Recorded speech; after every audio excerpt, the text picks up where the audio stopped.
여러분 평안하십니까? 오늘도 말씀과 함께 주님의 은혜 가운데 거하시기 바랍니다.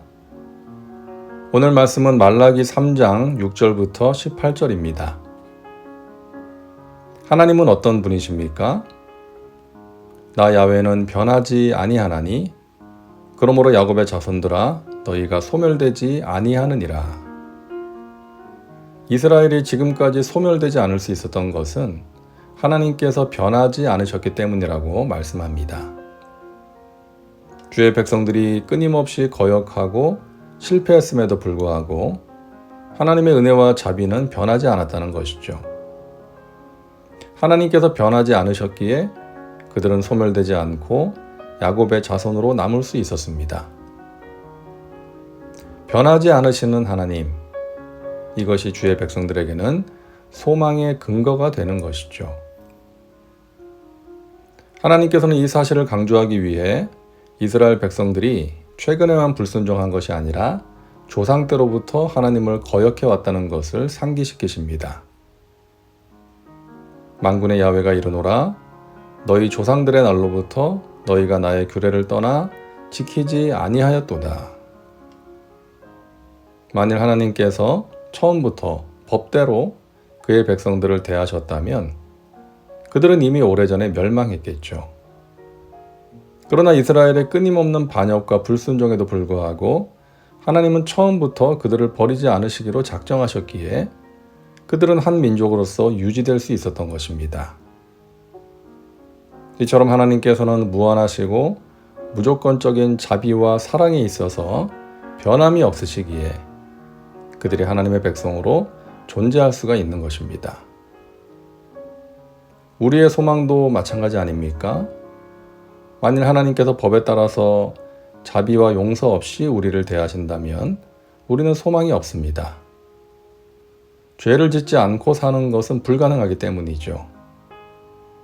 그러나 다행히 하나님께서 오래 참으시고 용서의 은혜를 베푸시는데 변함이 없으시기에 우리가 그분의 백성으로 존재할 수가 있는 것입니다.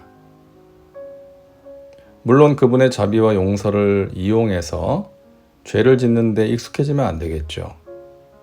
하나님의 거룩한 백성으로 살아가기 위해 늘 깨어 있어야 합니다. 하나님께서는 하나님을 멀리 떠난 백성들에게 돌아오라고 외치십니다. 그런즉 내게로 돌아오라 그리하면 나도 너희에게로 돌아가리라 하였더니 너희가 이르기를 우리가 어떻게 하여야 돌아가리까 하는도다. 돌아오라, 돌이키라. 이 말씀은 선지자들이 백성들의 회개를 촉구하면서 자주 사용했던 표현입니다. 그런데 백성들은 어떻게 해야 돌아갈 수 있는지를 모르고 있습니다. 그래서 어떻게 하여야 돌아가리까라고 묻습니다. 거기에 대해 하나님께서 말씀하십니다. 사람이 어찌 하나님의 것을 도둑질하겠느냐. 그러나 너희는 나의 것을 도둑질하고도 말하기를 우리가 어떻게 주의 것을 도둑질하였나이까 하는도다. 이는 곧 11조와 봉헌물이라. 하나님께서는 하나님께 마땅히 드려야 할 것을 드리지 않은 백성들에게 하나님의 것을 도둑질했다라고 말씀하십니다. 바로 11조와 봉헌물입니다. 11조는 세상의 모든 것이 하나님의 것이며 우리가 가지고 있는 것도 하나님의 것임을 고백하는 표현입니다. 인간은 세상의 것을 자신의 것으로 소유하는 것이 아니라 잠시 맡아서 관리하며 사용하는 것입니다. 이것이 성경이 말하는 청지기론입니다. 그러므로 성경은 11조와 헌금을 드리는 것이 주인이 자기의 것을 하나님께 드리는 것이 아니라 소작인이 그들이 경작하고 있는 땅의 주인에게 드리는 것으로 가르칩니다. 내 것을 선심 쓰듯이 하나님께 드리는 것이 아니라 원래 주인에게 드리는 것입니다. 그러므로 제대로 헌물을 드리지 않는 것은 소작인이 땅 주인에게 마땅히 드려야 하는 것을 떼어먹는 도둑질이 되는 것입니다.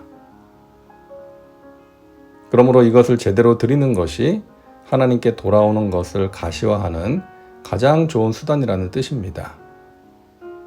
그동안 이스라엘 백성들은 그들의 주인 되신 하나님과의 관계가 바로 되어 있지 않았기 때문에 하나님께 마땅히 드려야 할 것을 아까워하며 제대로 드리지 않았던 것입니다. 이제 그것을 바로 잡는 것이 하나님께로 돌아오는 첫걸음이라는 것이죠.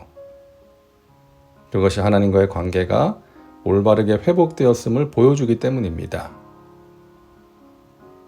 종교개혁자 마틴 루터는 죄인의 회심은 반드시 지갑의 회심을 동반해야 한다라고 말했습니다. 진정한 회개는 재정을 올바르게 사용하는 것으로 나타난다는 것입니다.